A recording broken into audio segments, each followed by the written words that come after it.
They say legends don't just fade.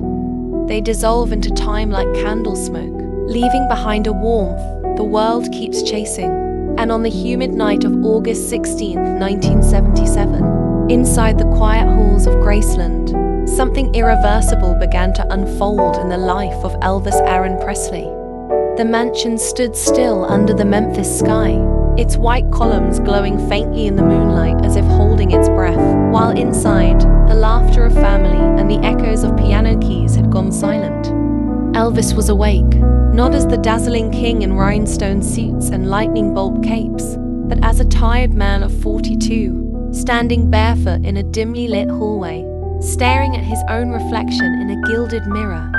The weight of the years pressed into the lines beneath his eyes, the kind of weariness no applause could wash away. His hands trembled slightly. The pills he took to help him sleep, to wake him up, to keep him moving had now slowed his pulse into an uneasy rhythm. He placed a hand on the cool glass of the mirror and whispered to his own reflection, almost like a prayer only he could hear. Where did that boy go?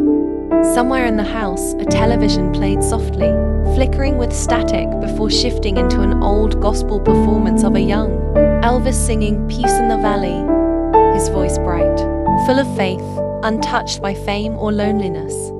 The clock ticked steadily in the hallway, each second sounding louder than the last, like time itself was waiting for an answer. At around 2:15 a.m., he walked softly into the bedroom where his fiancée, Ginger Alden, lay half asleep. His voice, gentle and familiar, broke the stillness as he said, "I'm going into the bathroom to read for a while." She mumbled, barely opening her eyes, "Don't stay long," and he smiled, the kind of smile the world rarely saw any more small, tired but kind. He turned away, closing the door behind him, and with that quiet gesture, crossed unknowingly into the final hours of his life. Graceland seemed to breathe with him. The oak trees outside shivered though there was no wind. The air felt strange, thick with something unspoken. In the Mediterranean-style music room, the piano sat untouched but expectant, bathed in soft moonlight. One of the night guards would later say he heard faint humming near the meditation garden, a voice like Elvis's but distant, almost otherworldly.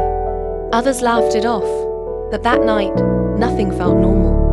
In the bathroom, Elvis sat on a padded stool near the sink, a book in his hands titled The Scientific Search for the Face of Jesus.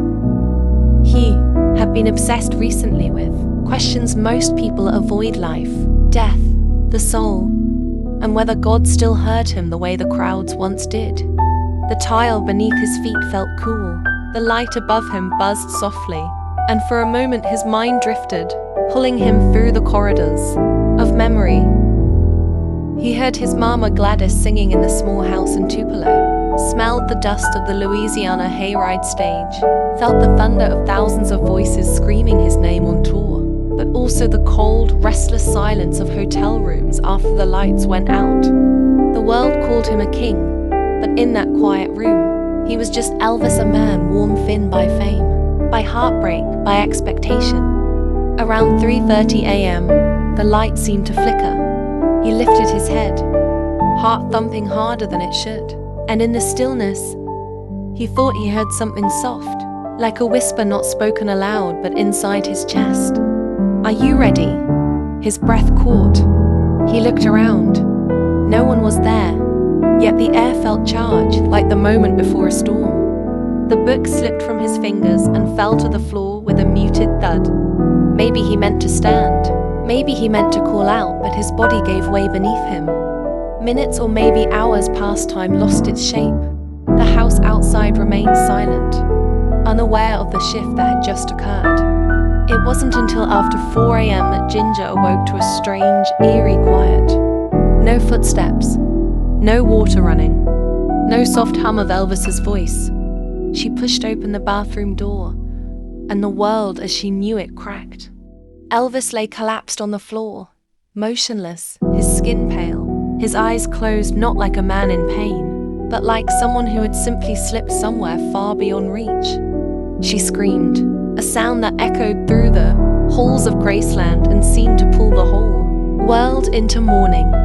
But in that moment, before the sirens, before the headlines, before the grief spilled across the globe, the air in that small room felt paradoxically calm, like something sacred had passed through. And though no one could see it, something of Elvis lingered, untouched by silence, untouched by death. The news of Elvis's death spread across America like a cold wind before dawn, slipping through radios, televisions, kitchen conversations, and quiet living rooms where people sat in disbelief, hands trembling around coffee cups and prayer books, as if the world itself had shifted just slightly off its axis. Outside Graceland, thousands gathered in the thick August heat, some clutching photographs warmed soft by time, others holding candles that flickered against the night, their faces streaked with tears and sweat. The gates of Graceland, once just an ornate entrance, had become a border between the living and the legend. Inside, the house was heavy with silence. Ginger sat on the edge of Elvis's bed, still wearing the shock of that morning like a second skin, while his father, Vernon Presley, stood in the hallway gripping the wall as if it were the only thing keeping him from collapsing beneath the weight of losing his son. Yet amidst the sorrow, something unexplainable lingered, an intangible warmth, like the faint echo of a gospel hymn still hanging in the air. In the days that followed, people lined up for hours to pass by his open casket at Graceland, their footsteps soft on the carpeted floor, their whispers quieter than prayers. Some said he looked peaceful, younger even, as if he had finally slipped out from under the heavy crown the world made him wear. Outside, the scent of magnolia trees mingled with candle wax and summer rain as mourners sang softly, "Can't help falling in love, love me tender," their voices breaking on the edges of memory. Far from Memphis, radios played his songs not as entertainment but as farewell. Truck drivers pulled over on lonely highways to wipe their eyes. Vietnam veterans who had once written his name on their helmets sat in silence. Mothers held their children a little tighter when "Are you lonesome tonight?" drifted through the static. It wasn't just that a singer had died, it was that a chapter of American heart and history had quietly closed. But even as the world mourned, stories began to rise like gentle whispers. Some claimed they heard footsteps on the second floor of Graceland when no one was there. Others swore they saw his shadow linger near the window of his old bedroom, and a few late-night guards said the faint notes of a piano played when the house was empty. Perhaps it was only grief shaping dreams into signs, or perhaps legends never fully leave. On the night after his funeral, Vernon sat alone in Elvis's favorite chair in the jungle room, a half-finished glass of water beside him, and opened a letter Elvis had written months before but never sent. In it, Elvis wrote about feeling tired, not the kind sleep could fix, but the kind that came from carrying a world of expectations on tired shoulders. He wrote about wanting peace, about wanting to be remembered not as a king, but as a man who loved music, God, and his mama. Vernon read the letter until the ink blurred through his tears, then folded it carefully and placed it in his pocket like a final goodbye. Across the country, late-night talk show hosts, preachers, truck stop waitresses, and old friends all asked the same question in their own quiet way. How does someone so alive simply stop? But maybe he didn't. Maybe that's the truth buried beneath the headlines and the autopsies and the funeral. Flowers that Elvis didn't just leave this world. He melted into it. He became the soft crackle of a vinyl record on a summer evening, the hum of a Cadillac engine on a long highway, the hush of a backstage prayer whispered before the curtain rose. He became memory, woven into the fabric of America like threads of gold and blue.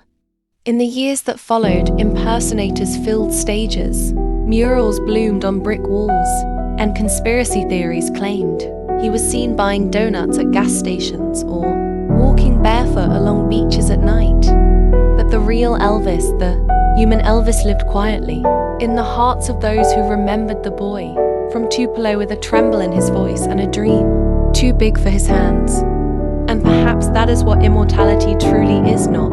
Marble statues or perfect endings, but a voice that keeps echoing long after the singer has gone. In the stillness of Graceland, long after the crowds faded and the candles burned out, the house settled into its quiet rhythm. The wind brushed gently through the trees of the meditation garden where Elvis now rested beside his mother, and somewhere, faint as a prayer, came the memory of a voice rich, aching, beautiful singing not of sorrow, but of home. And in that moment, it felt undeniable. Elvis had not been lost to time. He had simply gone where music goes when the song is over. But the world is not yet ready to stop listening.